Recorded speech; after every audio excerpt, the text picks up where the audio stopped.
Hi everyone, welcome to the Great British Mickey Waffle.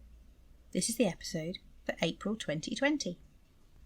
I'm sure it won't come as a surprise to you, dear listener, that we record our podcasts about 2 to 3 weeks in advance of the date that they drop. In March we prepared for this show in exactly the same way and recorded most of the content around the 10th of March. However, we find ourselves in a very different world now towards the beginning of April, and this has meant that we've had to re-record some sections of the podcast to ensure that it remains as far as possible relevant. Please accept our apologies if there are specifics we mention that have changed yet again since we have recorded. So, what's happened since the 1st of March show? It's hard to quantify or put into words how things have changed. The global pandemic, which is sweeping across our communities, families and nations, has led to extreme but necessary measures being imposed to keep people safe. You will no doubt be aware that at the time of recording, all Disney parks, resorts, restaurants, entertainment venues, cruise liners and shops across the world are closed for business. I personally am shocked and never thought I would see this happen, but it's important and it keeps everybody safe. It's also led to the sad situation of the cancellation of many people's vacations, especially over one of the peak travelling periods around Easter. Lloyd and I, with our respective families, have experienced that scenario too. And here, at the Great British Mickey Waffle, we send all our very best wishes to any listeners who are experiencing this upsetting situation. We aren't going to dedicate the entire show to the topic of coronavirus or COVID-19, but it will undoubtedly raise its head during the conversations. We will be talking about some other Disney things, which we hope will give you something else to think about, especially if you're in isolation or abiding by social distancing. It may even give you a giggle. So, that said, hope you sit back and enjoy. So, let's get on with it. Let's find out who is here to waffle with me today. We have John, Becca, Ben, Jill, Peter and Lloyd. Sadly this month we're without Sammy. She's not feeling too good. So from all of us here, Sam, get well soon.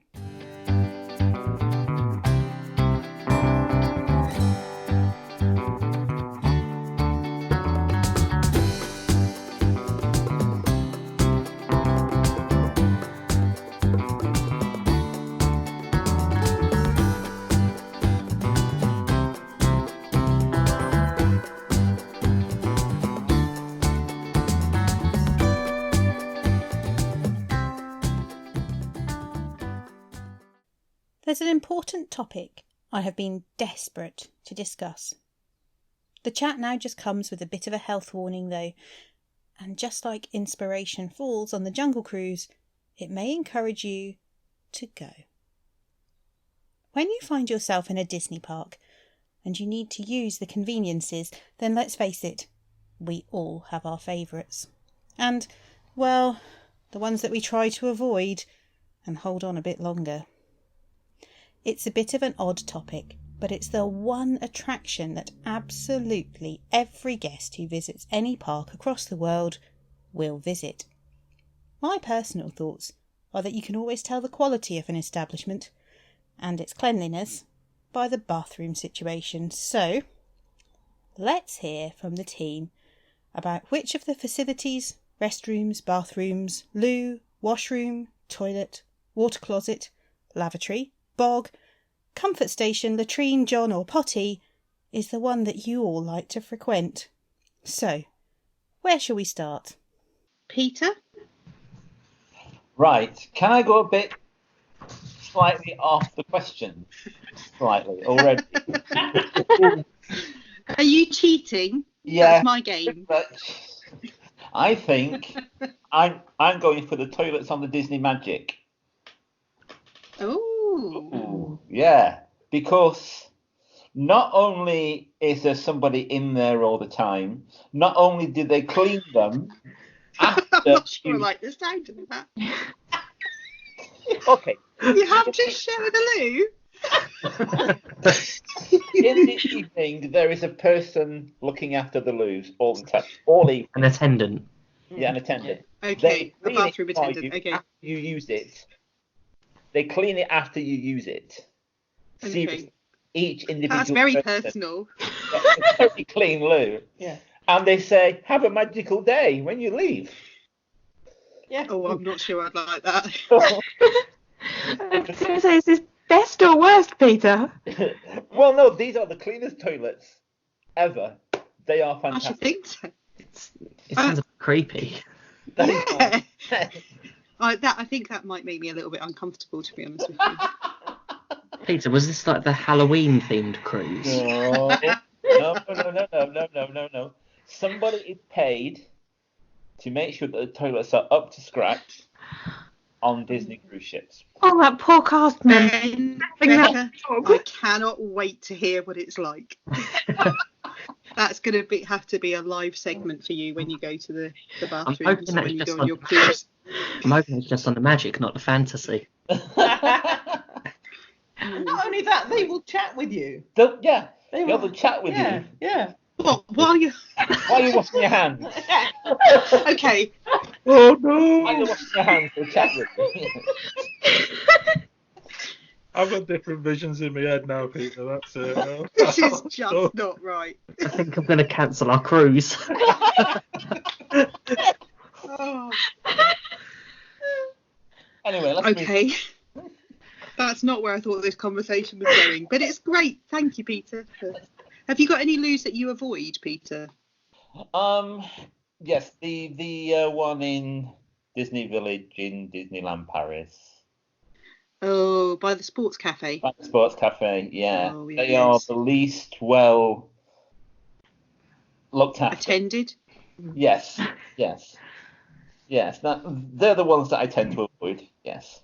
I do like the Tangled toilets in Magic Kingdom, largely because of the display of frying pans on the wall. So I think the Tangled toilets are fairly infamous across the Disney fan community in terms of some of the best themed restrooms in any park, and I'd agree. I know there's certain things I like about the Tangled toilets. I like the flowers on the walls and the girls. Your boys may not have seen that.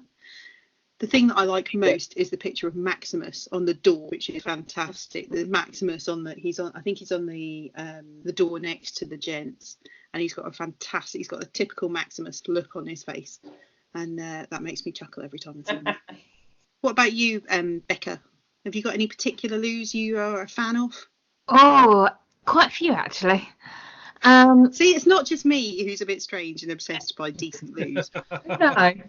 I quite like the ones over in the Norway Pavilion. They're technically the Frozen themed toilets, although there's not much Frozen detailing in. And they look pretty similar to the Tangled toilets, actually, just with a slightly different paint colour. But they're always clean. They're never that busy, which is always a plus. And the blue colour is really calming. So is that the new ones that they redid when they did the Frozen, Yeah. the summer house Yeah. area? Okay. Those ones, they're really quite nice. And because they're a bit out of the way, people don't tend to go in them that often. As for the ones that I'll avoid, the ones by Tomorrowland Terrace. By the hub, in between Plaza Gardens and that little walkway up into Tomorrowland. Yes. Yeah. I have to say, having eaten at the Plaza restaurant a few times, because the Plaza doesn't have its own toilets, so you have to go outside and go across to the ones by the bottom of the Tomorrowland Terrace. They get so busy. Yeah, they're horrible sometimes. And they always feel very Toilet there. unclean. There is another toilet in the actual restaurant, and because Tomorrowland Terrace isn't used during the day, if you go into the restaurant area, just at the very back on the right hand side, there is a gents and a ladies toilet, but don't tell everybody because everybody will then end up going there. But it Is that at the back? If you go where the serving counters are, Yeah. you Yeah. go past them. Just back there. How did I not know this? And it's always open because obviously during But the empty. day, a lot of people, even though the restaurant's not open, a lot of people just use the seat in there just for a bit of time out of the sun. So yeah, it's probably not cleaned tremendously much during the day because it's obviously a nighttime restaurant, but not a lot of people know it's there. Useful information. The other little tip is if you're on the way out of Magic Kingdom, there's some toilets in between the fire station and City Hall that are quite nice as well. Yes, there are. Little arboretum Yeah, they're quite area. a nice Yes. little toilet. The place in Disneyland Paris. Yes, there's some And similar. they're quite all right, yeah. So Jill, what about you? My best ones are a little bit sneaky because you can only access them if you are a member of the Disneyland Paris former shareholders club, which is now I think just called the club. But I didn't want to say you can only get them if you're in the club because totally different connotation. But yes. Well, you might need toilets in that case. I was say you would definitely need the loo if that's. Yes, in Salon Mickey, which is a lovely little lounge in sort of Club 33 style, but very small. And it's only accessible to members of the club and their guests. And because of that, partly because of that, it's very quiet. It's very clean. It's not used very much. It is very discreet. You could go into Salon Mickey dozens of times and not even know it was there because it's behind the nice posh dark wood panelled door. And yes, very posh indeed. Is it like a golden throne? No. And despite the Victorian style, it is not Victorian era plumbing. It's modern. Yeah. Certainly the gents has a very rare poster of Snow White in French on the wall. A very rare poster. Oh. You won't find anywhere else. Yeah. So there you go. And my worst, I think, has to be memories of one night at Epcot during Food and Wine Festival when we were going to watch Illuminations. And I tried to go to the loos near the refreshment port because the ones further down by Canada were closed. And the ones near the refreshment port, I don't know if it's the same now, but I think they're only like 2 or 3 cubicles. And there were massive queues. And of course, you do the thing. There's a little kid in front of you hopping up and down. You say, yeah, let them go, get them go first. So I just made it back in time to see Illuminations. But yeah, it wasn't that there was anything particularly wrong with them. It's just that there were so few of them and in a place where you're going to get so many people. Yeah, I agree. I think that calling them toilets with an S on the end is probably a little bit over. Every time I've been in there, it's been relatively grim. I do avoid them as well. I think you're absolutely right that they are possibly some of the worst across Walt Disney World, actually. I think I choose to go there.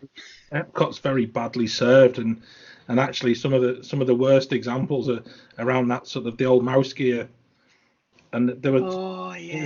And it's just.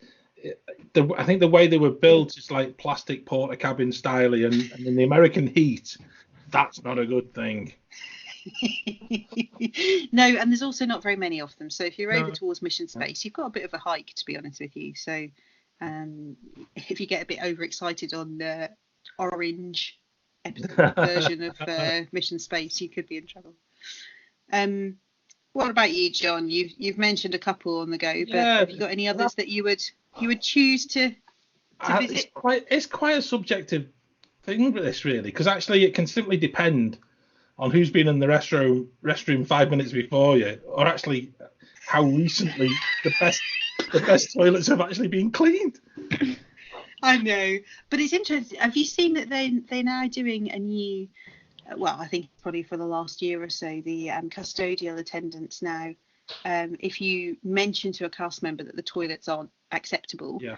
they send an instant message to the custodial, and they Yeah. go there within like 2 minutes. The toilets are cleaned. It's amazing. Yeah, no, the response rate is It incredible.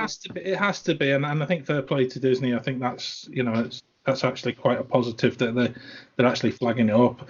I do have a general rule of thumb, and that's basically to find the less well-used places in any park, further away from the entrance or the exit, away from where major rides exit, and possibly, I know it was said about Epcot, possibly the best one used to be the old Odyssey building, which leads you from Test Track onto World Showcase, because that generally was a path hardly travelled. In the studios, because Pizza Rizzo is very rarely open, the toilets near them are very good. And also, I'm going back to the theming, because actually the theming of some of the toilets is quite outstanding. In the Fantasyland Railroad station, the toilets that have gone in there have actually got sort of train tracks that run down the middle of the toilet. The attention to detail is absolutely superb. And similarly with the Toy Story Land ones as well. They're absolutely fantastic from the outside, and similarly inside. It really is quite a thing that they've actually put together. So, like I say, I tend to find the ones just that little bit off the beaten track tend to be the ones I would most recommend. The worst ones, and I must admit I've got a lengthy list of worst ones. However, the worst ones of the lot are at the entrance to Hollywood Studios. As you walk into the studios, the ones just on the right-hand side are absolutely they're horrible. toilets I have ever been in. I knew what you were going to say. Oh, I agree. There's a queue as well. Sorry? There's always a queue for those ones. Oh, is there? I don't even get the queue, Ben. I've got to turn around. The smell from the place is absolutely minging. And Is that because everyone's been queuing up to get in? I think possibly, yeah. Yeah, because another one that's really horrible because it's too small is that as you go along Sunset Boulevard in the studios, and just when the road splits and you've got Tower of Terror straight ahead of you, Rock and Roller to the left, and then there's little toilets just on the right-hand side. They're always queued out. They're always disgusting. And to be very honest, I think, maybe people really were terrified by Tower of Terror. I think that's possibly part of the issue, Yeah, they're the ones that are near Beauty and the Beast, aren't they? Just off the corner. And there's a tab. And actually, the ones as you get off Rock and Roller are not that much better either. So there's another set halfway up Sunset Boulevard in between the two shops that is a bit rubbish as well. Yeah, we tend to find that. I think the gents is not too bad, but the ladies is always queued out, and it generally means that I need to go into the shop. And there used to be a really nice Vinyl Nation shop opposite over the other side of the road from there, which was really good to just go and lose yourself in for 20 to 25 minutes, and it generally involved me spending money. I wonder which is not spending a penny, I hasten to add. I wonder whether some of it is because people who are waiting for Fantasmic, particularly if they've ordered the snacks and the drinks and all the rest of it, and eventually you have to nip out and go to the loo, and those are perhaps the first ones you come across if you're maybe too. No, I think that's it, Jill, and that's why I say it's the best ones are generally the ones in places in the park that are not well known or not well visited. When you've got these pinch points where there are big theatre places, big rides, it's always really good to see that you can actually find an alternative rather than putting yourself in the most grim conditions. I think you're right, John, and you mentioned the ones at the Odyssey building, and I think the important thing to mention is that's also the baby care centre for Epcot, of which there is one in each of the parks. And if you've got small people who need the loo, or you've got a very small person who needs to have a nappy change, those baby care centres, which are clearly marked on the park maps, or any cast member will tell you which way to go, are an absolute godsend, because they have small size toilets. They have toilets that are big enough for a parent and a child to go in together rather than fighting. to fit in an ample space to be able to, put a bag down and change a child and not be cramped and waiting in a queue just to use a sort of a slab of stone in any other toilet. However, I know that Disney are pretty good in terms of changing tables, and I think pretty much all the gents have got changing areas as well as the ladies, which is not consistent in all areas. Yeah.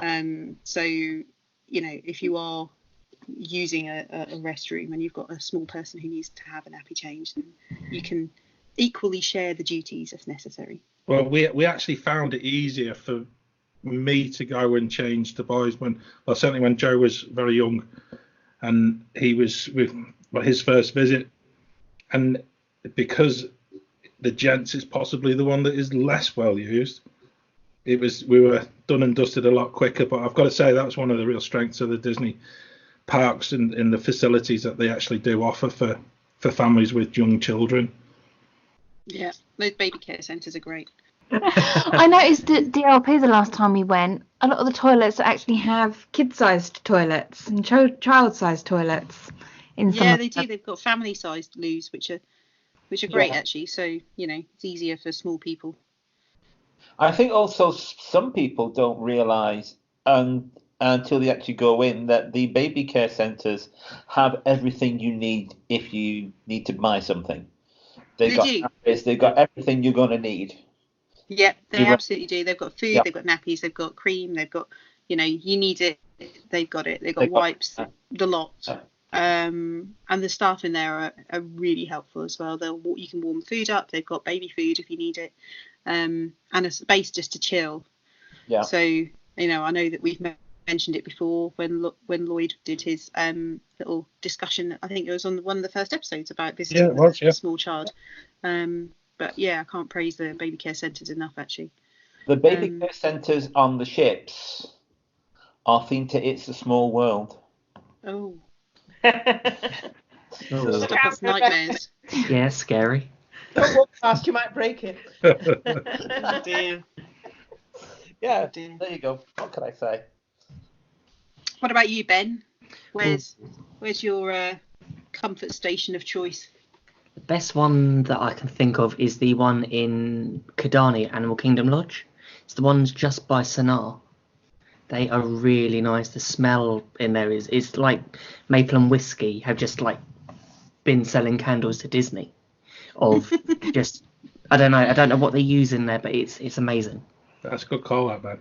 Yeah, it's clean, always clean. It's never busy, and it's we've talked about it so much that when we decide to remodel our bathroom, that's what it's going to be, so that's going to be the theme. That's what it's going to look like. They're so pretty.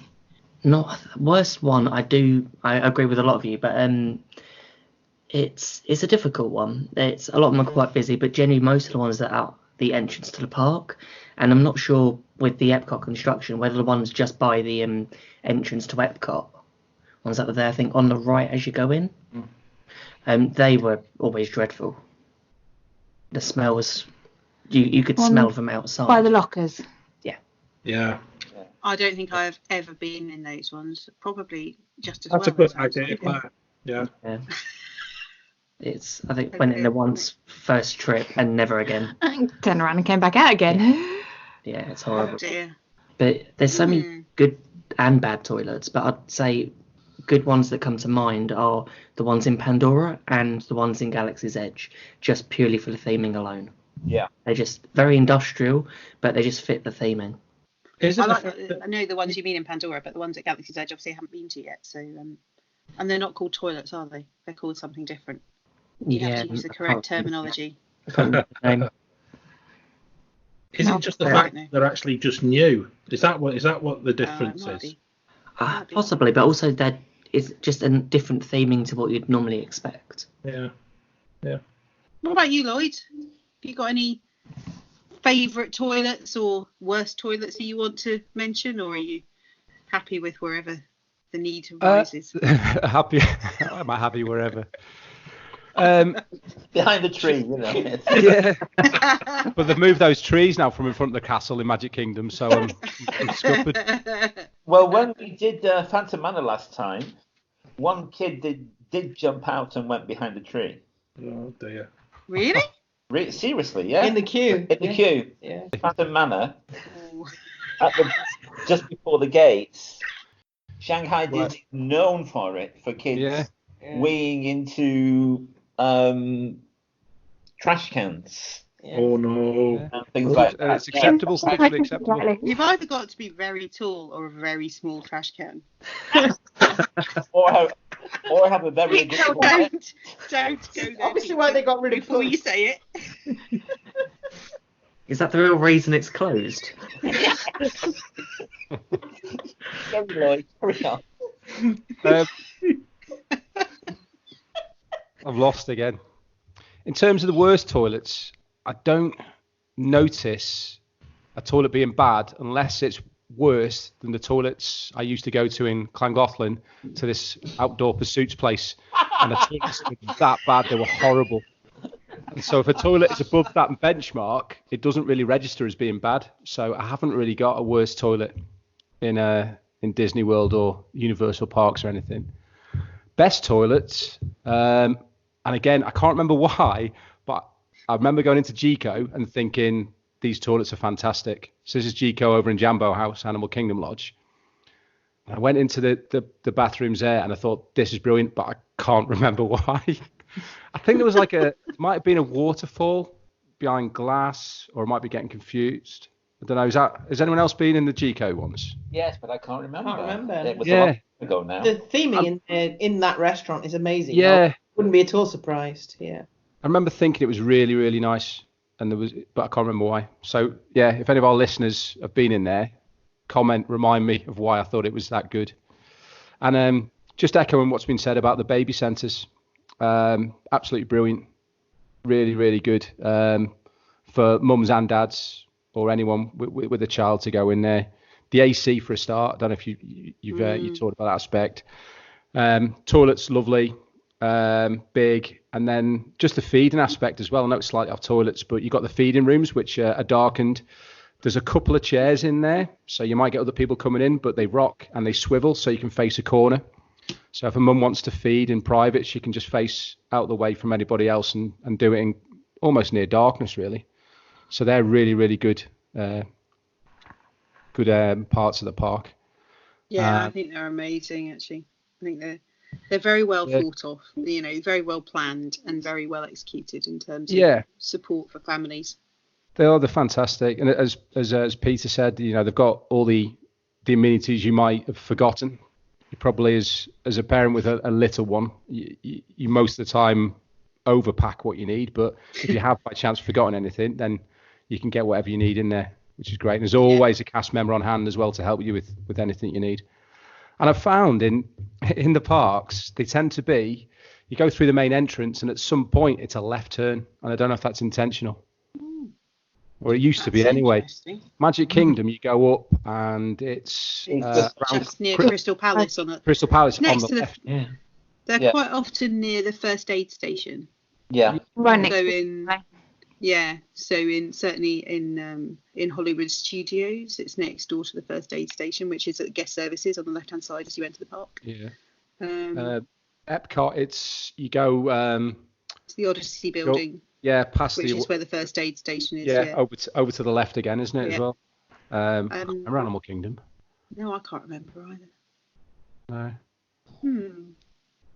I wonder if it's worth just buying some kind of baby-looking thing, so you could always use those facilities, even without. Go for a snooze. Go for a snooze in the darkened room. Bit of AC get some sort of plush about the same size as a kid. Make sure you've packed, ages sort of 6 months to 1 year, with a baseball cap to hide the big Mickey ears. I think though as well, Lloyd, I think it's a really good idea for anybody who's actually going to any of the Disney parks. If you've got a child, just grab hold of the first map as you get there and actually suss out exactly where these places are, because they are clearly shown on all of the park maps. Yeah, definitely. Yeah, definitely. Thank you, Lloyd.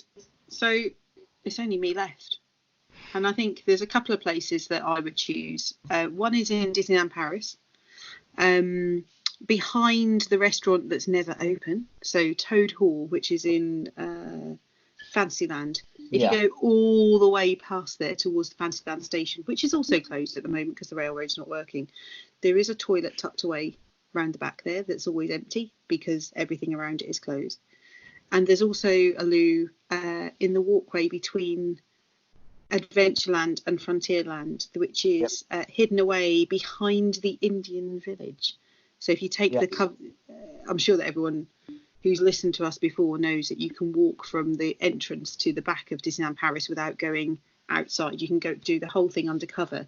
And one of those areas from the fort to Adventureland, there is a set of loos in there. The only thing about that is it's right by the smoking area, which is a bit irritating. But those loos are always empty as well. I also quite like the ones, and it's a bit of a strange one for me, is the inside the pub in the UK pavilion. And it's not that they're particularly fancy, but I like the music they play in there. It ticks my geeky musician brain. They quite often are playing Gilbert and Sullivan, things like HMS Pinafore, which makes me want to sing along when I go in there. Just strange things that you remember. Yeah, isn't they are very well themed though. Yeah, they're great. I mean, they do look like a dodgy pub loo, let's face it. Yeah, they're exactly a British pub, and they smell like a British pub loo. I haven't been in the gents, so I can't possibly comment. But the ladies, there's a lack of loo roll and a queue, same as everywhere else. Yeah. And in terms of places that I avoid, I would echo Jill's point about the ones by the refreshment port, definitely. But also the ones in it seems a bit of an Epcot bashing, but there's a couple of loos in the French pavilion which are near the Boulangerie Les Halles, and there is literally like one or two loos on the inside seating area, and they're pretty grim. They're pretty ropey. I think they must be in constant use all day and all evening, so try and avoid them if you possibly can. Hence the expression "to lose Lautrec." Oh dear. I get what you mean about smoking areas being near toilets in Disneyland Paris, because the ones near Phantom Manor, you now have to go through the smoking area to get to the toilets. Oh. Yes. Yeah. You don't have that problem in Orlando anymore because obviously the whole park's non-smoking, but in Paris it's not quite at that point yet. So you were saying about the music in the UK pavilion toilets. Talking about Toad Hall in DLP, it's exactly the same there. If you're around outside there, you will get HMS Pinafore and you will get brass band. Yeah. They actually go around England, Scotland, Ireland, Wales. The music loop goes right around. Yeah. We have actually been in Toad Hall when it was open. Yeah, so have I. I think the food was great, actually. I'm surprised they're not open more often. It wasn't when we went. Yeah, we had a great experience, but the theming in there is amazing. The theming is brilliant. Yeah. They just piled up the fish and chips on top of each other and just handed them out. It wasn't good. Yeah. Oh. That's great, everyone. Thanks for letting me get that off my chest. I've been keen to chat about that since we started almost a year ago. It could be covered in the list of things known as "You know when you're a true Disney fan when." I wonder if any of our listeners have ideas of other things that fall into that area that we could chat about on a future show. Do email us or contact us on all the usual social channels if you want to suggest something, or indeed if you just want to tell us which is your favourite loo in the park. Then we can all check it out next time the need arises. The next person on the list for the carousel of questions is Peter. Peter, you've been happily spinning round the show scenes for the last few months waiting your turn. Well, here it is. What's your favourite park? Epcot. Tell me a ride that you hate. Crush. It's not as good as Stitch. What's the most overrated snack? Funnel cake, for sure. What's your favourite transportation mode at Walt Disney World? Friendships. Favourite table service restaurant? Victoria and Albert's. Tell me a resort you haven't stayed at but want to more than anything else in the world. Wilderness Lodge. What's your favourite car park? I don't drive, so any of them. Typhoon Lagoon, Blizzard Beach, or Volcano Bay? We haven't had a chance to get to any of them, but Blizzard Beach would be the one. Galaxy's Edge or Diagon Alley?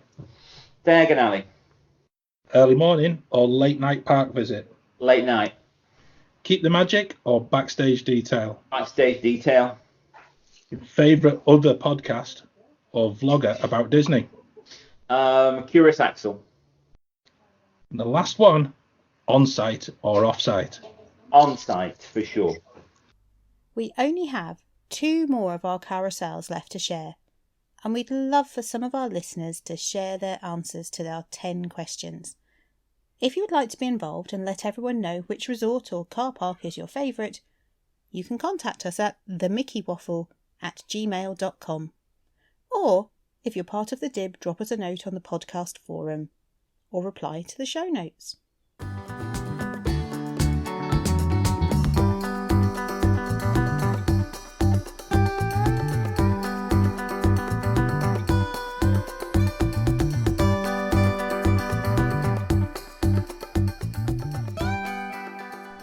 So now, for a bit of fun, I thought we would have a little challenge amongst us to try and find our favourite attraction.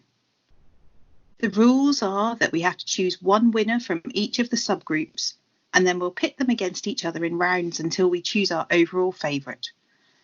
The only important thing is that it has to be a consensus, so we're going to have to agree, everyone. I don't know how that's going to work out. So, our first group, which is your favourite and why? Is it Big Thunder Mountain, Splash Mountain, Expedition Everest, or Space Mountain?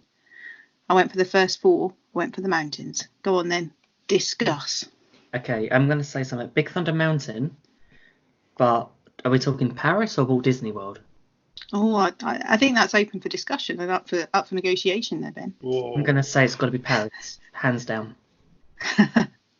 Yeah, and even if we're going for Walt Disney World, I'd still say Big Thunder out of that list. Oh, really? Yeah. Well, I can't stand Everest. And Actually, I would probably go Everest. And Yeah, I go Everest. a bit rickety. I like Splash. It's meant to be. I know, but It's in the Himalayas. but it's not a favourite.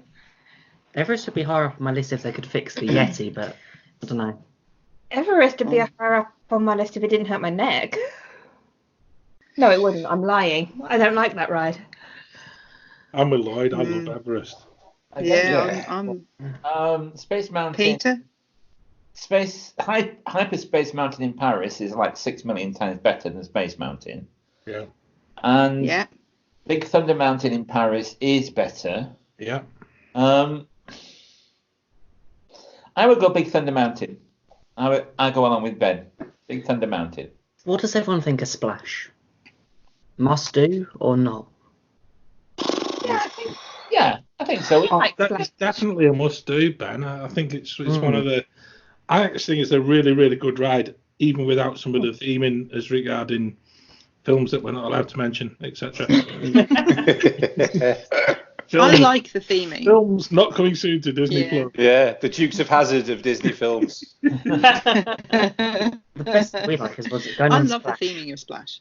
I do. I don't like it. Going on Big Thunder straight after. It's the most lovely ride. It really is, and I'd love to say that it should appear at the top of this group, but I'm actually thinking it's probably the bottom of this grouping. Yeah, It certainly is for me. Yeah. Although Jill, I'm pretty sure you're going to turn around to us all as part of Team Wimp and tell us that Splash is the best one of the lot. Well, you are wrong. I am indeed queen of Team Wimp, and that means I've never done any of them. Oh my goodness. None I of do them. not do drops. I do not do drops. I'm a dropper. Have you been through the queue of any of them? I've been through the queue of Big Thunder. Yes, that was funny. Yes, I had an incident because I went through the queue and the CM who was getting people onto the ride said to me, "You have to cross over." That sounds a bit drastic, but it meant that I had to walk through and sort of walk across the actual seats to get over to the other side. And as I did, and my magic band knocked against one of the seats and fell on the tracks. Oh no! And fortunately, she was basically shushing me out the door. Like, go, go, go!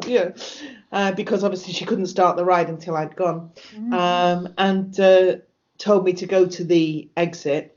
And I spoke to a lovely CM at the exit who phoned a colleague who came along with the grabber, which is one of these things like you use for picking litter up, and managed to get it back for me. But anyway, the best of the 4 queues, I think, is probably Everest.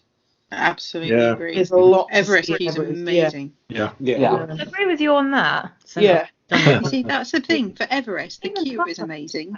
The ride experience is fantastic, and the shop at the end is also brilliant. Yeah.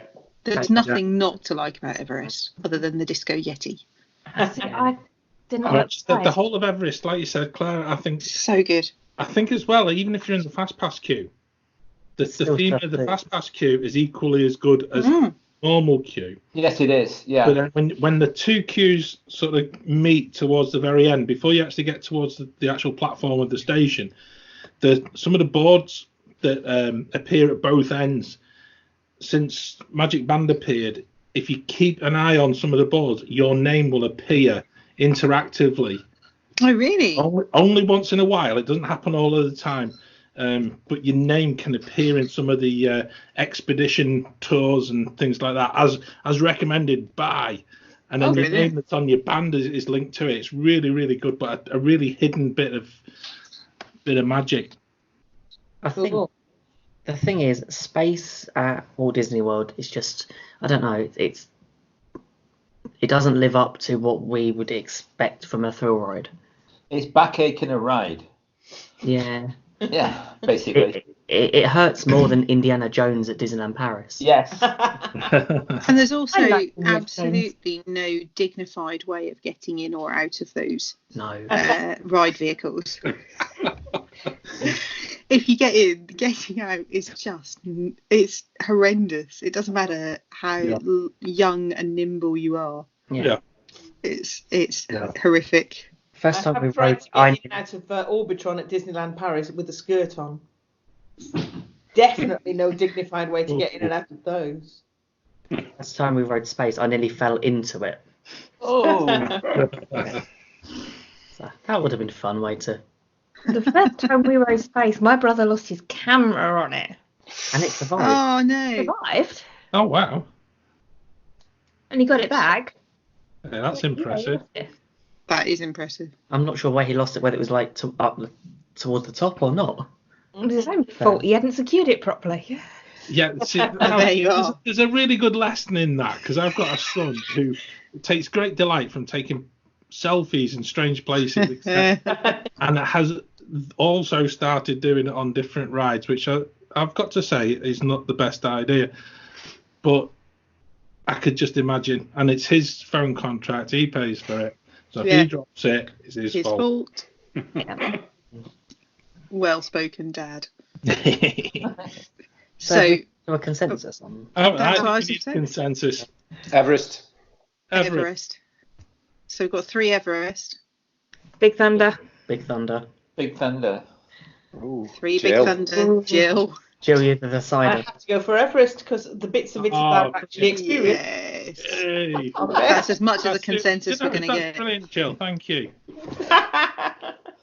You're Brilliant. sleeping on your own tonight. It's a little harsh. That was our plan all along. It's called social isolation. It's where will Cookie end up? This is the question. Where Cookie wants to end up. Yes, She's absolutely. an independent cat. Not on Everest. Okay. Group 2. So come on, group Claire. 2. So group 2 we have Pirates of the Caribbean, Ratatouille, Haunted Mansion, and Frozen Ever After. Are we counting Phantom Manor as Haunted Mansion? Yeah, I'm going to allow Phantom Manor and Haunted Mansion to be a hybrid. That's so difficult. I know. It wasn't meant to be easy. I'm gonna go. I'll go first because I'm obviously sort of having not done Disneyland Paris very often. and I've always been at sort of the Florida side of stuff. I'm going to go with Ratatouille because actually it's the one thing that from our last trip to Paris, it still sticks with me as being one of the most amazing rides, and I can't wait for it to be in Epcot. I just think it is the most fantastic use of the technology, and I would gladly go back to Paris just to ride Ratatouille. I like Ratatouille, but there's a slight thing that worries me with it coming to Epcot. Are they going to update any of the technology, or are we going to have a 2014 ride appear in Epcot in 2020? Having had a look at the videos of the Mickey and Minnie's Runaway Railway, I would hope that they would plus Ratatouille a fair bit for the American version, because otherwise it's really going to look like a poor relation compared to that. I love it. I love Ratatouille. It's great. But yeah, if you compare it to some of the effects they've got on Mickey and Minnie's, I really think they are hopefully going to bust it up. No, good call. I would go with Phantom Manor. It's a bit darker than Haunted Mansion, and the story is much clearer now, and it's a much better ride now. It is a lot scarier, and I think it's better for it. So I would go Phantom Manor. I've worked out why it's creepier. Because there's no voice behind you telling you and talking to you. Yeah. You've just got the music and the effects. With that creepy music and the creaking doors and whatnot. The door knockers and but stuff. I can't decide between those or Pirates. I'm with you on Pirates. I'm for Pirates all the way. Yeah. Interestingly, this is one where technically I've not ridden all of them, because I've not ridden Frozen Ever After just because it opened after the last time we've been. I did ride Maelstrom. So. And it's worth mentioning as well, Jill, that Maelstrom was a fantastic ride. Yeah, I agree. I enjoyed Maelstrom. Yeah. Definitely. Trying to get through the Norway movie theatre before the bar doors shut. Yeah. So you can go around and do it again. We used to sprint through. Quick. That's so true. Although the benches were very nice. I liked the wooden benches they had. Yeah. I do like Pirates. The Paris version is kind of my limit in terms of drops, because it does actually have a drop. Yeah. It has at least one decent sized drop. Whereas when I went on the one in Walt Disney World, I went all the way around it waiting for the drop and came out and said, was there one? But I think I would have to go for Phantom Manor. The first few times we went to Disneyland Paris, it was shut for various reasons. So it wasn't until about our third or fourth trip that I actually got to go on it. And even in the previous version, it was my second favourite ride at Disneyland Paris.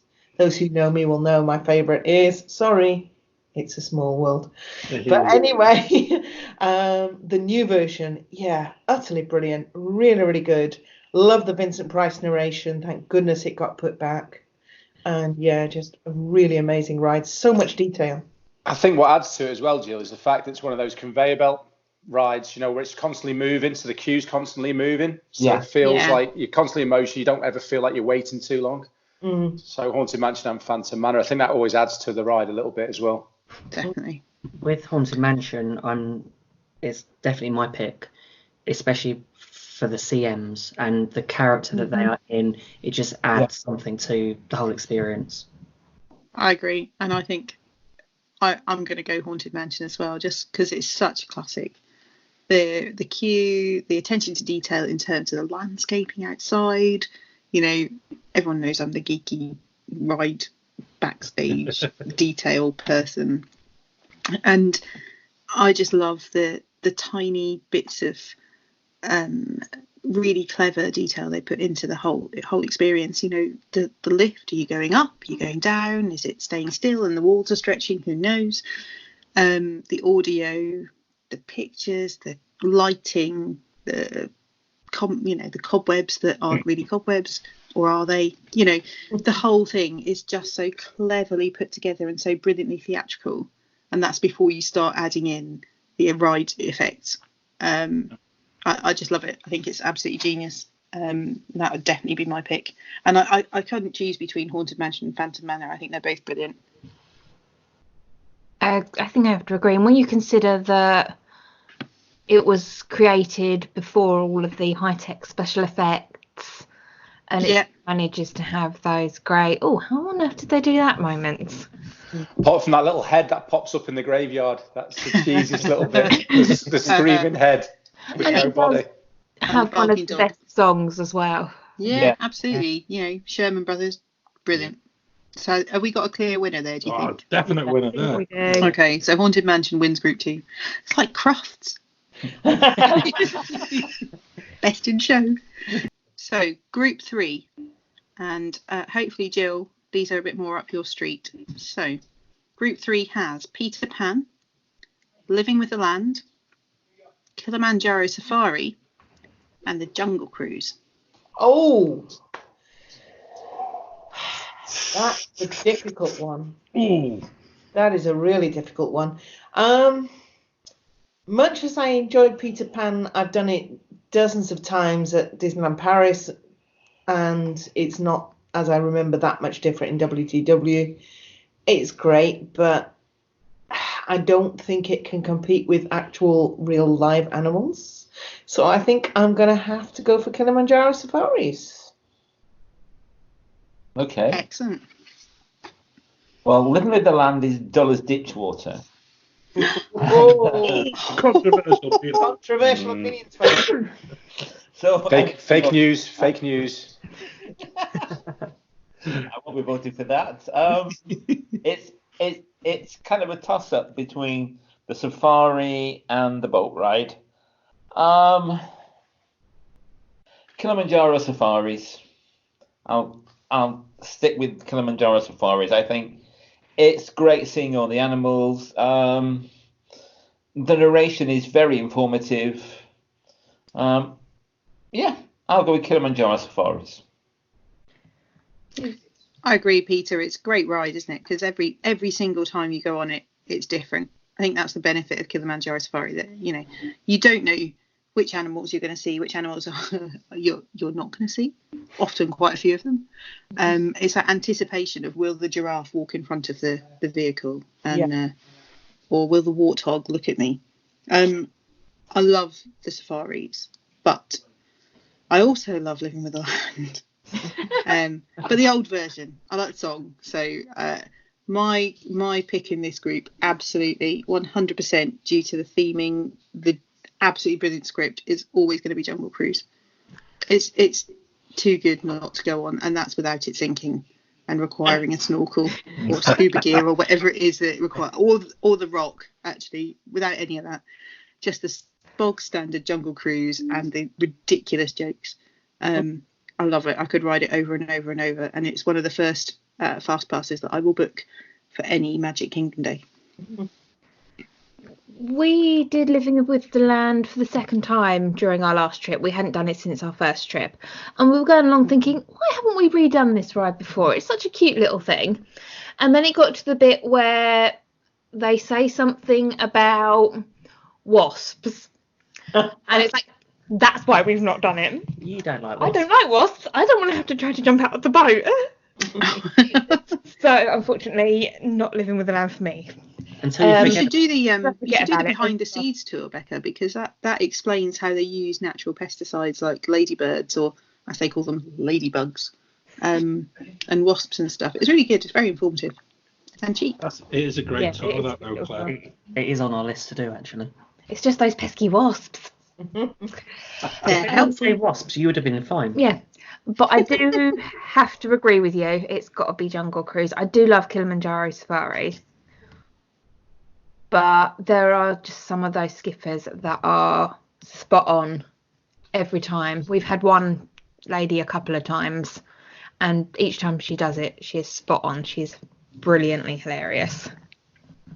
I just like the fact that the skippers deliver that script completely differently. There are some standard jokes that everyone does, but often you get them their own individual interpretation of the script with pauses and things in their own way, and I love that. It gives them the cast members a chance to be as independent and interesting as they want.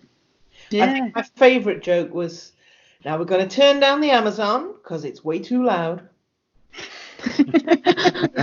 See, all those puns, I just love them. Yeah. Yeah, brilliant. I just like when you get to the end, when you know there's like a few boats in front of you, that Oh, it's just And they improv. Just for Yeah, the- you get the stand-up routine. It's brilliant. yeah. Go on, John. I've got to admit, I'm really stuck on this one. The first one I would discount totally is Peter Pan because I think it's seen the best of its days, unfortunately. I love Living in the Land, and like you said, Claire, the actual behind the scenes tour adds so much more to the actual ride itself, and you actually feel as if you're actually part of the actual ride when you're doing it. It's brilliant. And I do like the safari, but I've got to say, for reasons that everybody said, I think the Jungle Cruise really does sort of nick it because it is unique. It shouldn't be funny. It shouldn't be as completely wacky as it is. But if you get a really good skipper, there is no better sort of 5 to 10 minutes, is there? Because they just totally sort of absorb you and especially I think if you sit closer to the skipper, you begin to see some of the facial expressions that they put in too, which is even better. But Especially if there's other people in the boat not laughing. Yeah. I love that when they're dying on their feet and you're chuckling away. It's a bit of Schadenfreude for me. But I've got to say, it brings out the worst in me. Lloyd, go on. I'm going for the Land. I love the Land. You don't really need a fast pass for it. There's usually a very short queue. It's proper boring for kids. So like when I was younger, I used to hate it, and it just makes me realise that I'm a dad and I'm getting old because I really love it now. It's like the sort of my journey into manhood and adulthood, just starting to really love going on the land and finding it really informative as well. I remember my that's dad used to interesting. like it. Yeah. So it's when you hit a certain age, it becomes your favourite. Yeah. Gardening ride. No song. Absolutely amazing. It hasn't worked for me. It's like the gardener's world of Disney attractions. Yeah, hydroponics. Well, that's an interesting take on it. Well, it's great. Are they going to introduce like Alan Titchmarsh like halfway round? It's where you hear the cries of, did you see the size of that melon? No, so yeah, I do love the Land. And it's not just about the ride itself, it's where it is in Epcot. It's, say you've started your little vacation, you go in there, you've got a fast pass for soaring, jump on the land straight after, and then it sort of starts your journey into the World Showcase. So it's kind of more than just a ride. But that's only one vote for the Land, so I'm going to have to pick one of the others, aren't I? What have we got? What are the two front runners then? We've got Kilimanjaro Safaris. Safari and Jungle Cruise, yeah. Jungle Cruise. See, Jungle Cruise is ruined to me I've just had a bad skipper once. It's like you have a bad curry and you never go back to the takeaway. It's like I just had a really bad skipper one time. Is it because they didn't sink the boat? Yeah. If the boat had sunk, it would have had a better reception than this skipper did. Honestly, it was one of the last cruises of the night. I don't know if she was just really hating her job or hating life or what, but it was just had enough. Yeah, it really soured it for me. I do like Kilimanjaro Safaris, but it is so hit and miss. I'm going to go for Jungle Cruise. Well, I think that means we have a winner for Jungle Cruise there. Sorry, Peter and Jill. Well. But I have to say, I think there's a lot of love for the Safari. I love it. Yeah, definitely. I love it. I wouldn't not go on it. Cruise as well. Yeah. Okay. I don't know why Peter Pan still is just. I don't know. Peter Pan for me it frustrates me, although I like it because it sucks up a lot of guests in the queue. Yeah. That's the benefit of it. Between Safari and Jungle Cruise, it's difficult for me to choose between because I like the Safari when it's at night, when you get like a dusk sort of. It just makes mosquito-ridden Safari. Yeah. Can't get very good pictures either when it's dark. No, that's true. But you faff with the camera for half an hour before we go on Kilimanjaro Safari. So my vote is definitely Jungle Cruise. The first time I know what you mean, though, Claire. I think I think they tried to open it longer once Animal Kingdom was opening for Yeah. evening time as well. And there was one time we went on and you couldn't see a flipping thing. It was just pitch. It was totally pitch black, and you're just like, the animals could be anywhere. They could be telling us there was a zebra running across the. There's a dragon. Jetty, but you couldn't see a thing. Use the plastic ones from the Jungle Cruise. The first time we went to the safari, I got a fabulous video shot of a baby giraffe. It was the shot of the century. It was brilliant, and I think that's partly why I like it so much, because you get this close to the animals at times. It's fantastic. I think we all hold that level of affection for the safari, but Jungle Cruise it is. I think with both of them, it all depends on who you got, whether it's your skipper or your driver. Yeah. I think I agree. Because sometimes we've been on some of the safari, and sometimes it's been, I don't know, just not as a good. Bit dry. Just sort of, I'm just reading from a script and just like. Yeah, absolutely. Yeah. Is it just got to get round without Little Red? I quite like the Little Red story, but I think it's probably not politically acceptable anymore. No. So much like Song of the South. Right. So group 4, final group that we're going to talk about tonight. We might do this again with another group of another set of rides at another time. So final group. For the first time in forever, a Frozen sing-along. Indiana Jones, and that's the show in Hollywood Studios, not the ride in Disneyland. Festival of the Lion King, or Finding Nemo. I just have to say, I hate you a little bit right now, Cliff. I know what John's going to say. I think we all know what John's going to say. Go on, John. I'm saying nothing at the minute. Should we put it down for Frozen? No, Indy. Or Indy? It's hard, isn't it?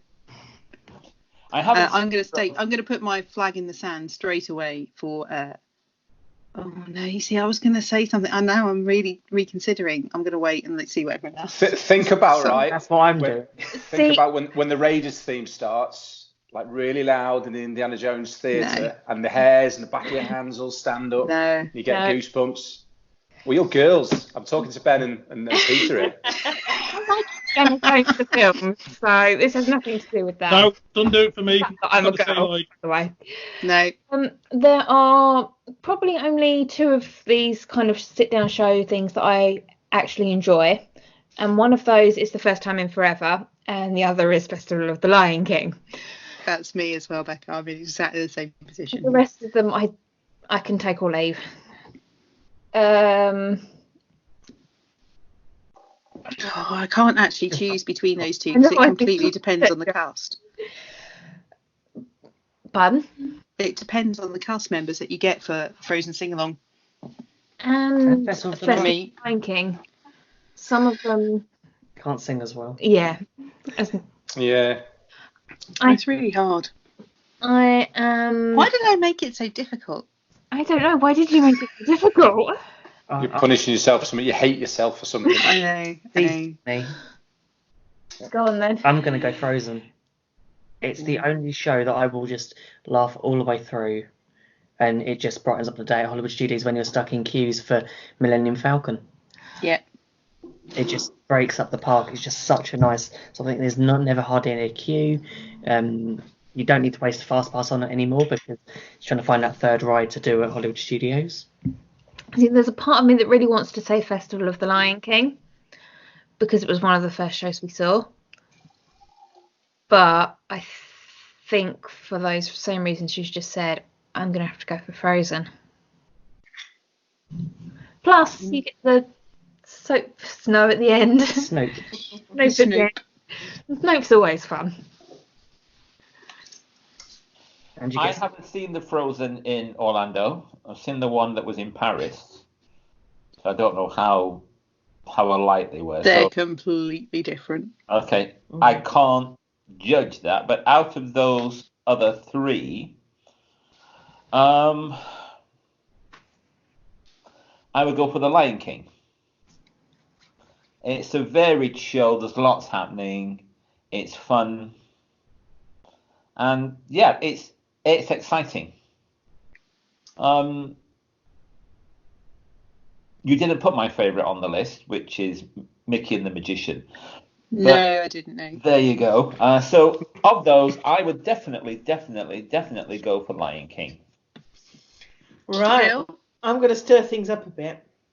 I did love Festival of the Lion King. Absolutely loved it. But I'm going to go for Nemo. Of the two, yeah. I think Nemo had the edge for me just partly because it's something I've not seen in any other format. Whereas there have been so many different versions of the Lion King story. I mean, there's now 2 different versions of the film. There was a show at Disneyland Paris. There's now the new show at Disneyland Paris that's been recently. There's the Festival of the Lion King. There's lots of different versions. Whereas Nemo, it's really the only way you can see it as a musical. And the songs were all new. And yeah, I just really loved it. So I'm going for Nemo. Excellent. I'm going to segue to John. I knew you'd be next. I'm speechless because I've only got one, and I've got to remain true to things that I've said before, because it is just Nemo is just the epitome of everything that is Disney for me as a dad. It's the emotional attachment. There's things within it that I don't quite understand what it does to me. And every single time, I've said this before, I could watch it every single show, every single day of a Disney holiday. And at the very end, I would still end up with a big, massive golf ball sized lump in my throat, trying to make sure that I'm frantically trying to hold it together, and usually don't manage to do that. So I don't know what it is. I can't really describe it, but Nemo for me, just every single time. You big softy. That's the fatherhood theme, isn't it, John? What's that, Lloyd? It's that fatherhood theme. It just resonates so strongly in the musical. So being a father, it just resonates in. It is anyone with a heart, isn't it? It's the dad bit at the end. It's the dad bit at the very, very end, and it's the last look. And if you've got the cast members who deliver it, if you look at Marlin, it's the intake of breath. There's a real massive intake of breath after Nemo just waves at the very end, and that's me. I'm a wreck after that each time. But it's the music throughout it. The music for me, I love my music, and I love just everything that comes within that. And on the darkest of days, I find myself just keep swimming, just pops into my head, and you're suddenly like, yeah, it's not about fish. It's about life, and it's about just enjoying everything that's around you and everything that's around you. So yeah. I said that at work several times over the last few days. Just keep swimming. Yeah. Do you feel the same about the film as well, or is it more the show just because you sort of see it acted out? It's strange, Ben, because our last trip, strangely enough, British Airways had it on the flight home, and I sat and I watched the film from start to finish. And I'm not a great film watcher. And yeah, it did it. It was good, but it's not the same as those 30 minutes in that theatre every single time. So where are we? I haven't voted yet. I do agree completely with John, and the sentiments at the musical sort of portrays in such a lovely way. Yeah, right on board with that.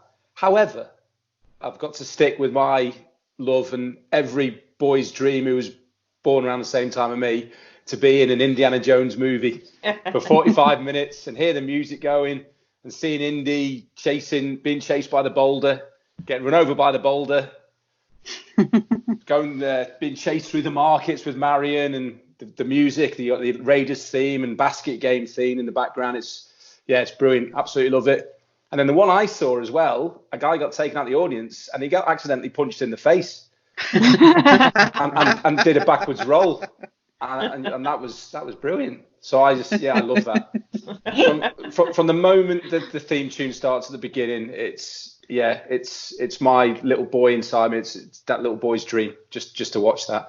And I know it's rubbish because things break on it, and it's the same script it's been all the time. But kind of piecing together those 3 scenes from Raiders of the Lost Ark it's brilliant for me. That's my vote all day long. It's really interesting. With a half vote for Nemo as well. I think it's really interesting that this group, which is basically stage shows for the most part, has been the most contentious. Actually, the rest of them we've pretty much meandered to a similar conclusion. I find it really hard I love Indiana Jones, but I haven't seen it for years, and actually maybe this year we'll go and see it again. Don't know. Well, are you looking forward to a 92-year-old Indiana Jones coming soon? Absolutely. So yeah, Finding Nemo. I love the music. I think it's fantastic. I love Go With The Flow as a song. Just Keep Swimming, as I said. I say all the time, but it doesn't quite have the same emotional connection for me. It definitely would be Festival Lion King or Frozen. Don't know. Frozen makes me laugh. Festival Lion King makes me cry. I can't choose between the two. It's really hard. I like the fact that Festival of the Lion King, you get a bit of audience participation as well. Really loves that. And there's something really special about the final scenes of that show. I think the fact that the performers are right there in front of you, you feel part of it, and everyone's elated at the end of it. Whereas Frozen so long, I can't stop laughing. I think I am going to go Festival of the Lion King, just because of the emotional attachment to it, and I love it. So I'm not sure where that leaves us though, because I think we're fairly evenly spread. We've got 2 for Lion King, 2 for Nemo. I think they all go through, Claire. To be fair, no, we can only have 1. 2 for Frozen and only 1 for Indiana Jones. Well, so Lloyd, you could reroute your vote and make me the decider. Half vote for Nemo along the way there. If I've got to reroute my vote based on in the past few months, Brody had his first day at preschool, and I remember giving him to the teacher, walked him off down the corridor, and I was in the deepest part of my heart, I was just wanting him to turn around and give me a little wave. And I was just standing there watching him go. And I'll tell you what, oh man, so Nemo, I'll redivert my vote to Nemo. Purely for the my dad. I was about to ask the same thing. What's that? Can we change ours from Frozen to the Lion King? Yeah, we've got to get a consensus. We've got to make a consensus at the end of the day. Lion King was the first show we saw on Disney. And it's the Lion King. Yeah. It also helps that Can You Feel the Love Tonight was one of our songs at our wedding. So. There you go. So difficult choice, laughter versus sort of emotion. Yeah. It does. It's really hard to choose between the two. And I would love to put them both through, but we can't. So, Lion King or Nemo? Lion King. Lion King. Nemo. Sorry. Nemo. Lion King. Lion King. Oh. Jill? Nemo. Oh, I feel bad because I know how important Nemo is to everyone, but it was 4 against 3. So Lion King goes through. I think we should channel Sammy and see what happens. Yeah. Well, that's the thing. If she was here, she'll say Nemo. She'll say Nemo. Oh, then it'd be 4 and 4, so we'd never get anywhere. Right. So the next stage, and bearing in mind we've been talking for ages about this, so this is going to be a bit quicker because we've already talked about the rides. So Everest or Haunted Mansion? Haunted Mansion. Haunted Mansion. Haunted Mansion. Haunted Mansion. Haunted Mansion. I'm going with Everest.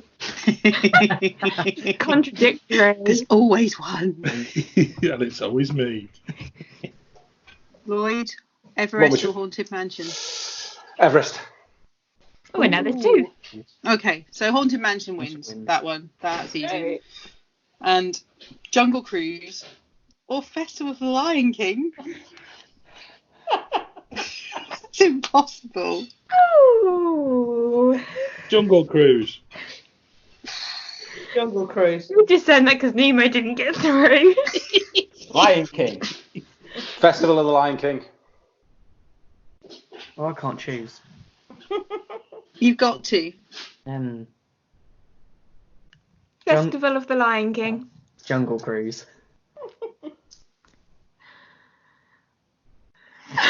I've lost count.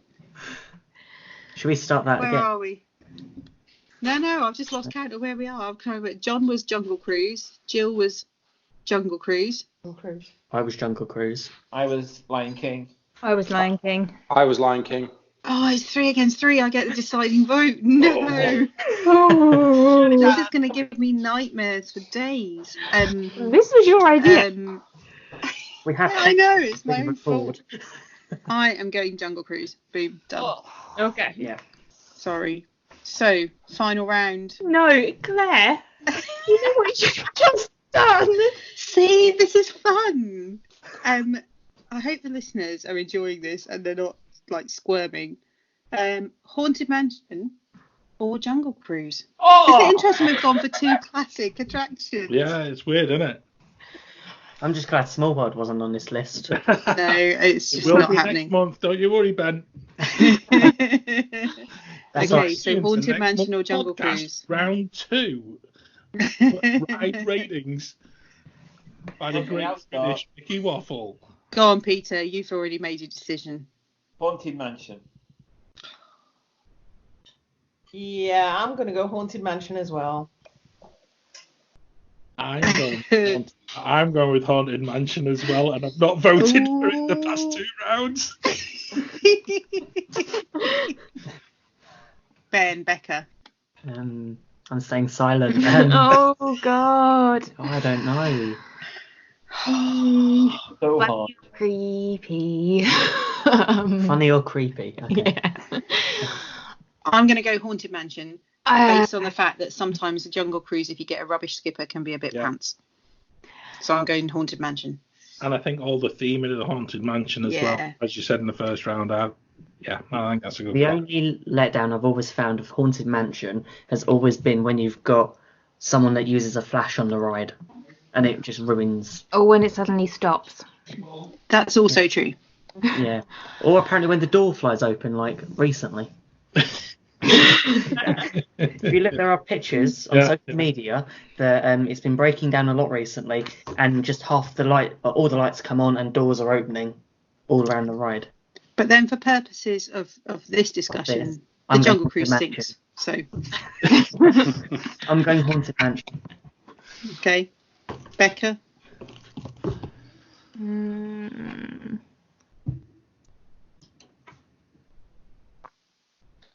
Do you want me to decide for you? No.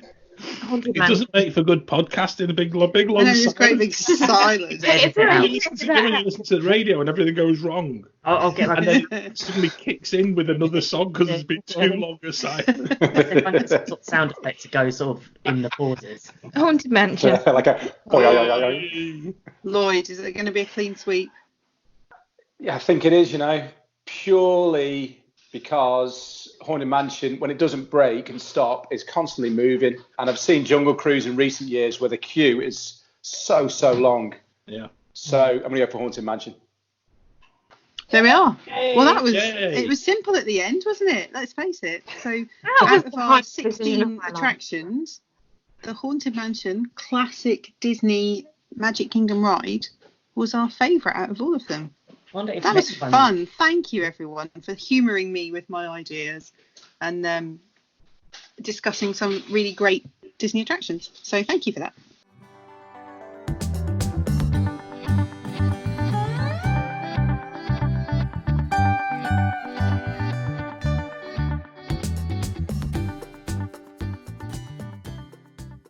And we interrupt this show for some special breaking news from Disney.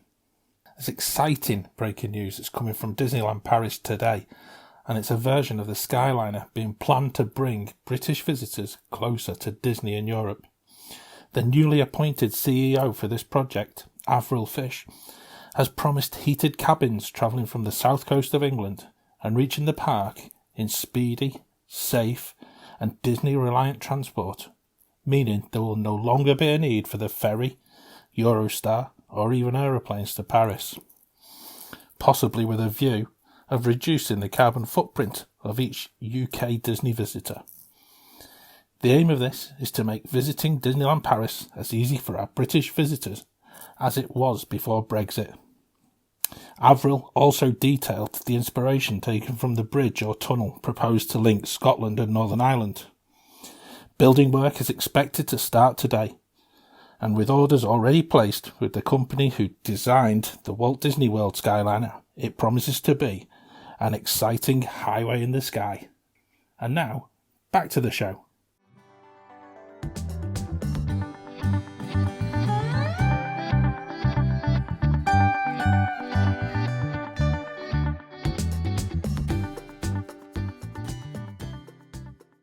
Now, we have one of our truly favourite parts of every show, the Mickey Mentions.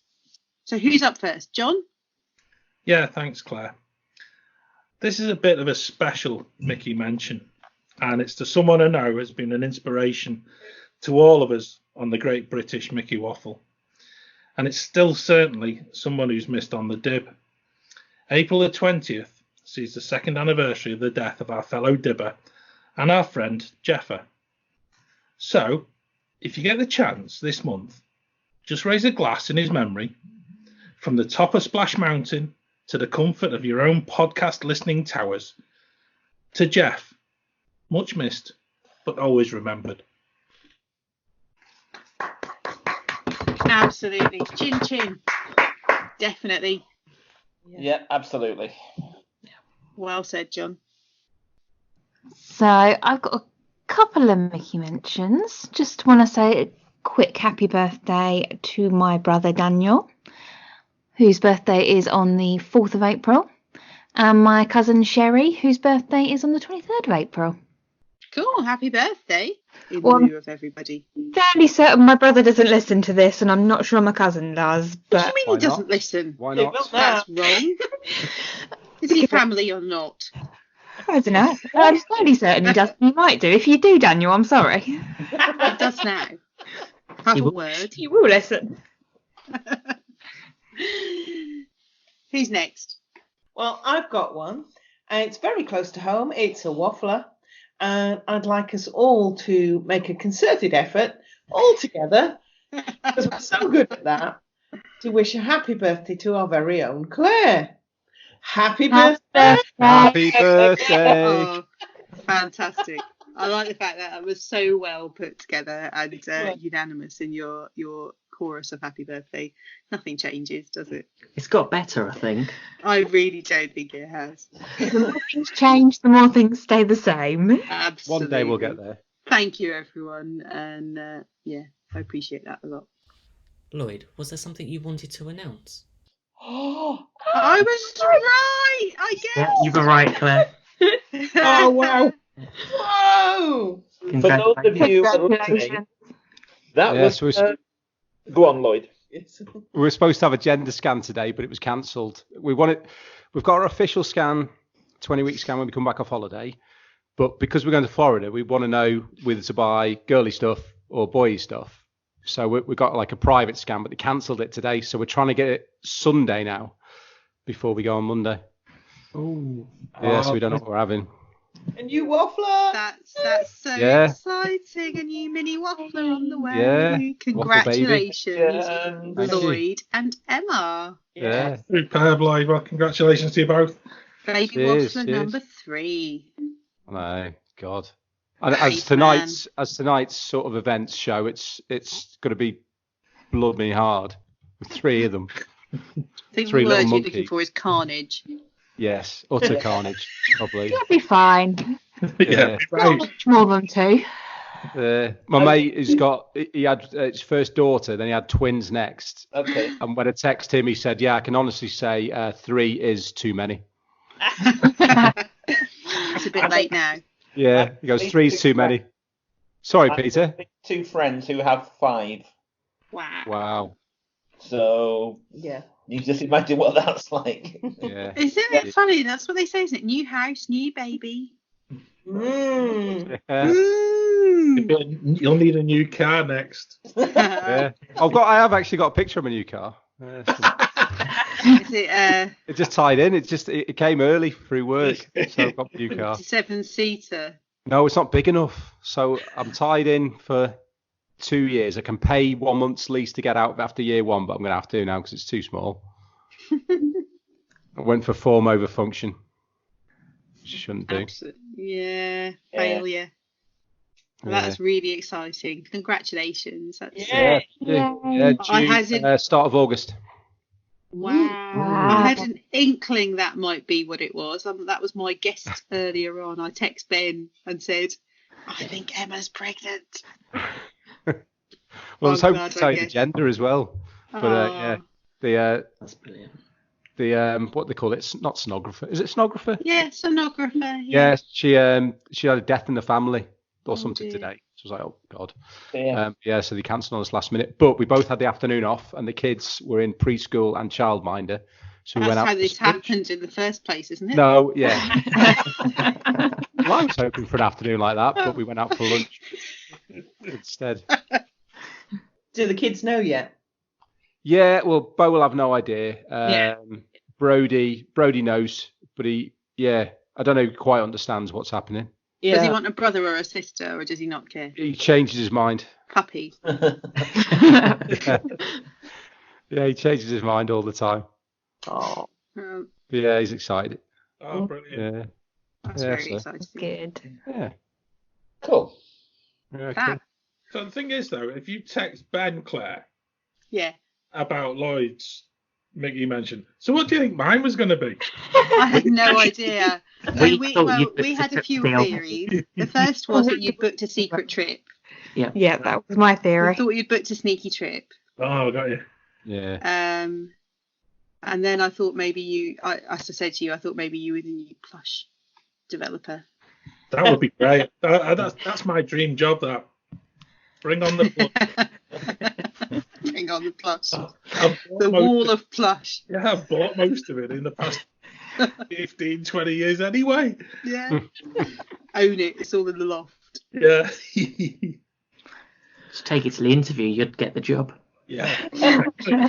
But you might look a bit strange. Or they'll be calling a different agency to come and pick him up. Yeah, could I take Melissa to the new job, please? Yeah, could you come and pick up Michael Jackson from our offices, please? Oh dear. Yeah. That was our guess, that you'd booked a sneaky trip. Oh dear. Not this time. I wish. Well, 1 out of 2 is not bad. No. If he was booking a sneaky trip, I would be in the know, because he would have asked me to. Can we just book some golf, just in case? Just go golf. Yeah. Yeah.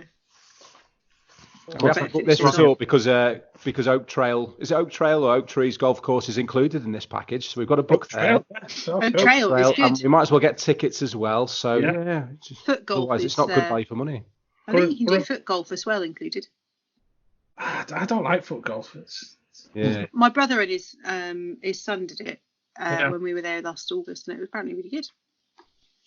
Not for me. As a golfer, I can't kick a football. I can watch football and play golf. At the same not at the same time. No.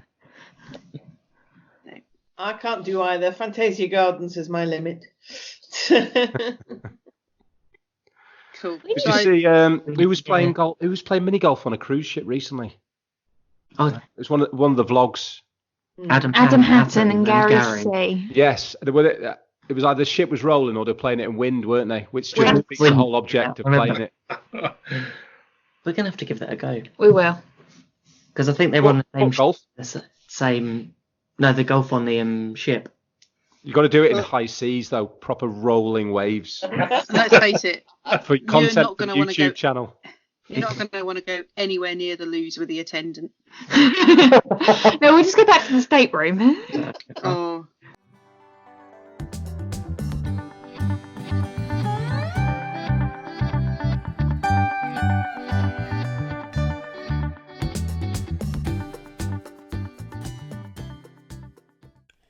We really love hearing about your celebrations and messages to people, and enjoy getting your emails.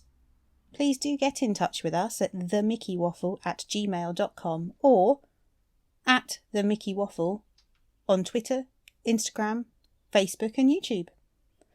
This month, we have also read some amazing reviews of our podcast, so wanted to say a big thank you to Tom and Michelle in the USA and Pixie Dust PhD for taking the time to review and comment. If you're a listener who has friends who like Disney, we'd love you to share the link to our show and perhaps give us a review on iTunes, Stitcher, YouTube or whichever location you download your podcast from. And since some of us are going to be stuck indoors for the next few weeks, keep an eye out on our channels. We're going to be posting lots of content and there may be a couple of extra shows. So here we are at the end of the April episode. There's not much more to be said other than stay safe, look after each other, and wash your hands. We look forward to speaking to you all soon, but please do get in touch with us, even if it's just to say hello. And remember, waffle on.